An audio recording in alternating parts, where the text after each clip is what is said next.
Hello, silver fans. This is T, and you're in the place to be for silver education, acquisition, and entertainment. Hey, thanks for watching, everybody. Today, Mrs. T and I are heading back to Indianapolis to the coin hunt. Hey, you've already met the coin shop owner, Kevin Hunt, in a previous video. We're back for more and a bunch of silver eye candy, all kinds of cool coins, bars, and rounds. I think you're really going to enjoy this one, and if you do, just remember to hit that like button. And to see more, be sure to subscribe and hit that bell notification while you're at it. Enjoy.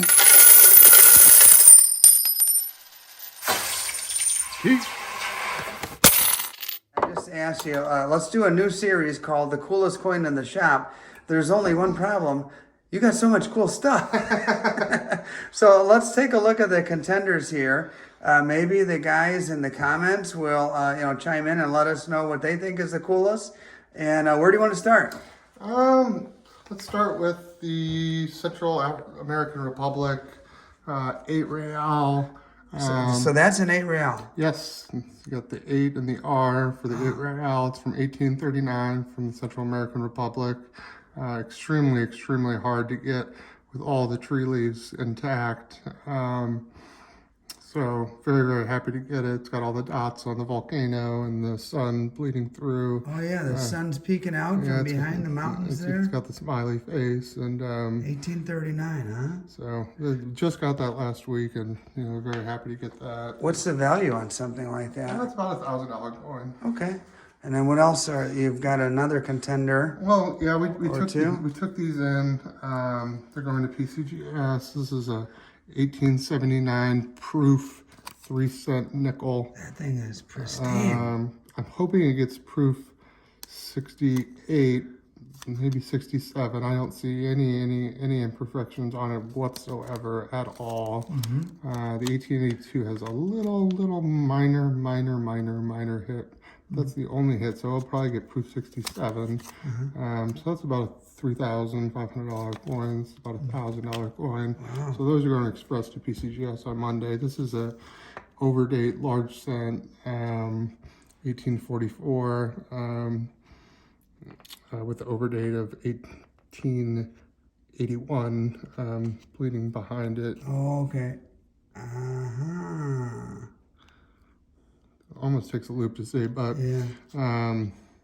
Once you get up into VFXF on this coin, it goes into $750,000. So they'll be going into the PCGS submission as well as this pristine 1935 Texas commemorative $50, which is probably going to get MS 67.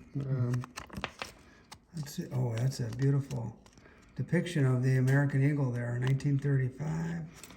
But we also have, like you said, so many other things. This unbelievable leaked owned 1980 over 79 MS64 Plus Anza, which is just the color rainbow toned, pretty. So happy to get that, as well as the other ones that have some tone, don't have some tone, but the original 1949 is pretty cool, and then obviously the hard year 1978. But are you not only a coin dealer but also a collector as well? Yeah, I've been a collector since I was 8 years old. My grade school, Christ the King in South Bend, had North Village Mall right next to it. My mom was habitually late picking us up. So there was a coin show every month. I would walk over there. We'd go to the North Village Mall coin show with, Jeff Hanukkah, a dear friend, just passed away, and will be sorely missed. Yeah. Jeff was a member of my coin club. Hell of a guy. Great guy. Yeah, he was just sad to see him go, but he was an inspiration to me, and I always kind of wanted to be a dealer like him. So yeah, I hear you, man. Sitting with him, I was blessed to sit at the same table at the coin club meetings with him and Russ, the millennial numismatist, and a couple of other really nice guys. And Jeff was so knowledgeable And so, hey, rest in peace. What do you have in the little case here? This is my personal collection. I went to IU Bloomington, so whenever we take in, the cool IU national championship, this is the IU Purdue NIT 1979. This is a solid sterling silver fireman's badge from South Bend. Solid sterling silver. That's pretty cool. Yep. Both my uncle and my grandfather worked at Studebaker in South Bend. My uncle gave me that right before he died. And huge Bears fan. We had 3 or 4 Bears. Oh yeah, I noticed. Tokens. So I kept the Super Bowl championship in '86. Right on. The Silvertown poker chip and the Notre Dame national championship 1988. I was born in '88, so I hoard everything 1988. This is a 1988 IU football Peach Bowl one, which is, you never, ever see it. Yeah, IU has a football team? I didn't even know that. Know all about the Notre Dame football team. And speaking of Notre Dame, we have the insanely toned, had this for a very long time. That's a cool one. National championship 1988. We also have the 4 Horsemen of Notre Dame. This is the metallic art series that we were just talking about. Yeah, tell me a little bit about this metallic art series. So, Metallic Art Company of New York, been around since the mid '60s, and actually went bankrupt just in 2017. And it was such an important company to the coin community, and they made such exceptional stuff for so many years. And their dies are priceless heirlooms that the American Numismatic Association actually bought all the intellectual property rights and the dies from the bankruptcy proceedings to make sure no knockoff company got them. So thank God they did that. Yeah, and you've got some more over here. And, Mrs. T was looking at these, and they actually look like pewter. And if you didn't know any better, you might think that was the case. You have to, a lot of them are stamped on the sides, aren't they? Yeah, and all the presidents in ultra high relief, those are also made by Metallic Art Company of New York. They should have came in this original box. And the box should say Metallic Art Company. Okay. But this is James Whitcomb Riley and George Washington and some of the better presidents. There's just so much to collect. Oh, these are the same thing, right? Yep, I know that's actually a different series made by Metallic Art. Okay. They did one for every national park back in 1972. Yeah. They're just unbelievably ultra high relief examples. And beautiful. I went to Mesa Verde and Grand Canyon. And I've been to 2 out of the 3. I've been to the Cave of the Winds, and I've been to the Grand Canyon. And we have good memories there. So... And there's so much to collect. And you're a Chicago Cubs fan, I hear. I sure am, buddy. This is 2 very cool Chicago Cubs stuff. We got another Notre Dame national championship from the Fiesta Bowl. Okay. So in 1988, the Cubs were the last team in Major League Baseball to install lights in Wrigley Field, and Silvertown made this. Which I'm sure you've seen other examples, but I'm sure you haven't seen a proof example of it. No, I haven't. I've seen the 8-8-88. Yep. And the ironic thing is they didn't play their first game till 8-9-88. Yes, and I have the 8-9-88. Get out of town. This one's extremely rare. But this is the proof from Leon Hendrickson, the owner of Silvertown. Leon Hendrickson. And it's stamped sample.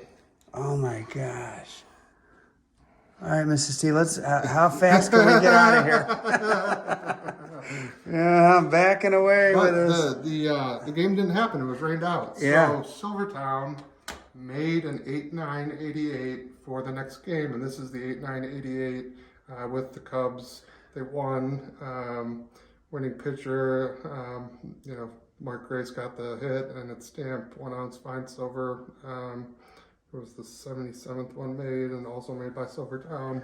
Nice. Silvertown, I'll tell you what, us Hoosiers should be very proud of Silvertown and what they've accomplished in the industry over the years. Yeah, I got to meet Leon a couple times, and if Mrs. T could grab the Hoosier Celebration 1988 I just bought this on eBay from a fellow dealer, and he only took a picture of the front of it. Okay. I got it for 30, 45 bucks just to, have it as a display. And, it's got the cityscape of Indianapolis in the background. I was born in '88, and I'm like, it'd be a nice piece. It's a 1 ounce fine silver. It's got silver tone on the back, but the dealer didn't take a picture of the back. So when I got it, I'm like, what does the reverse look like?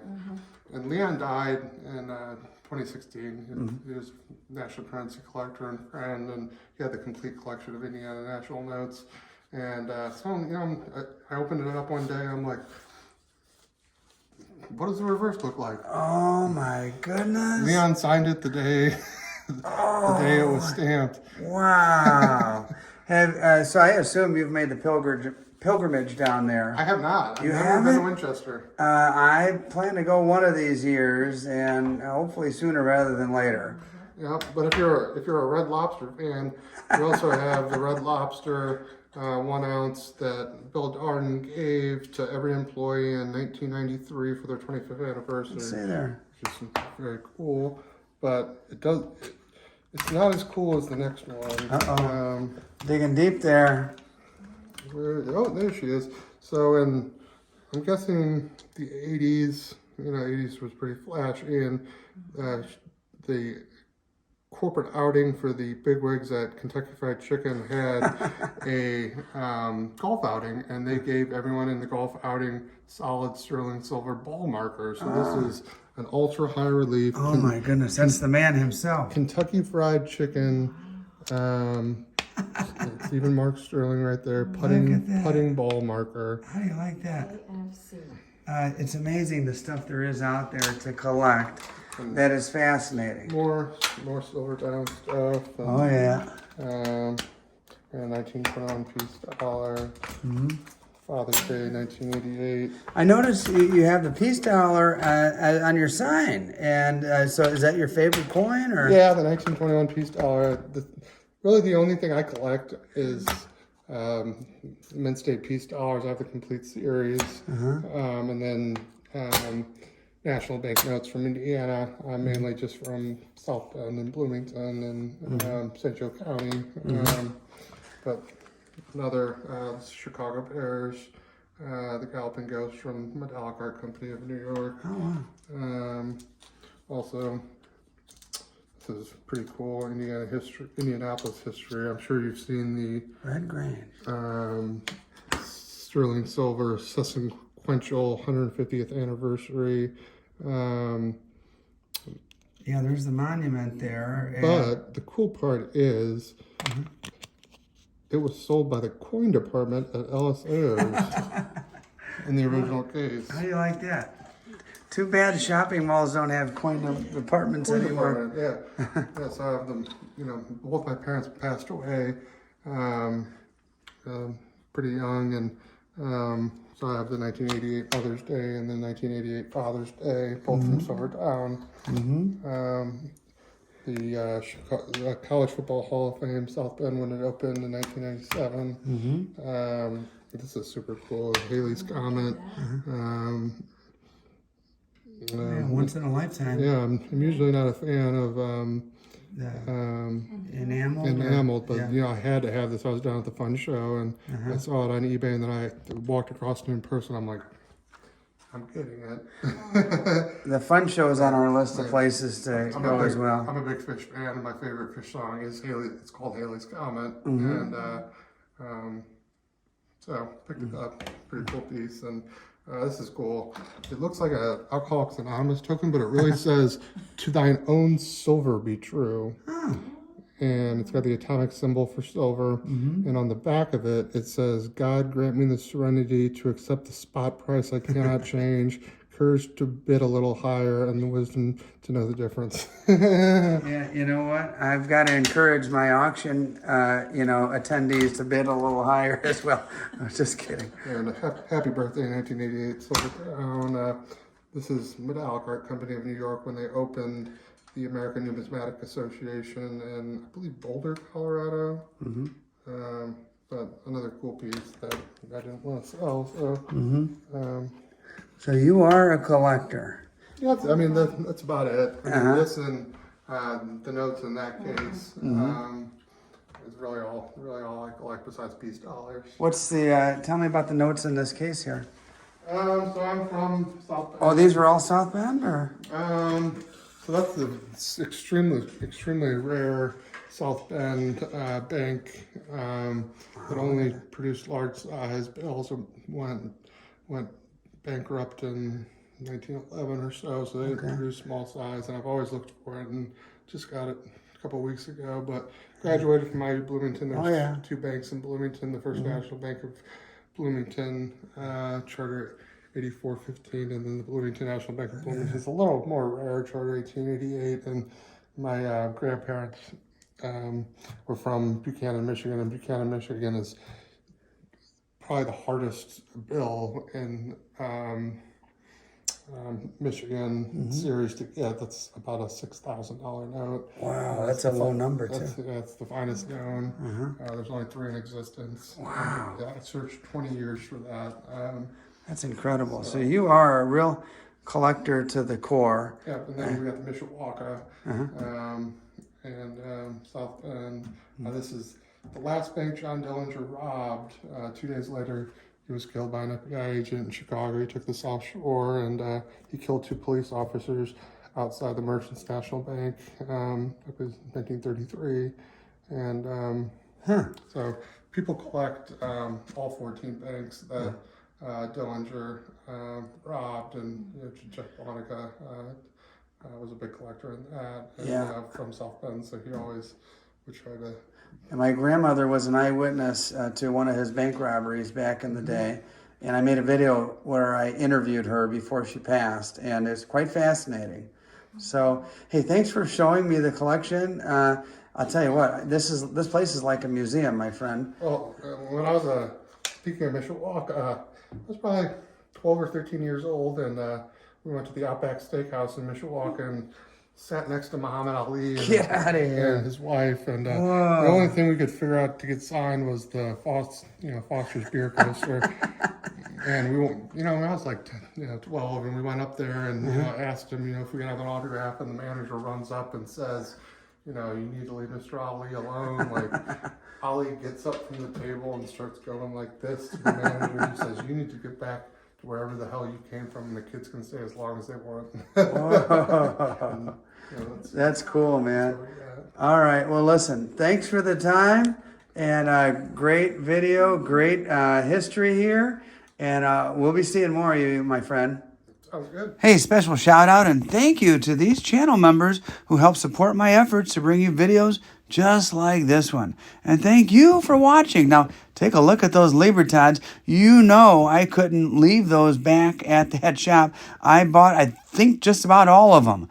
And hey, speaking of buying Libertads, if you'd like to join me on one of my auctions, I've got another one tomorrow. All you have to do is take a look at this link, 8:30 Sunday morning.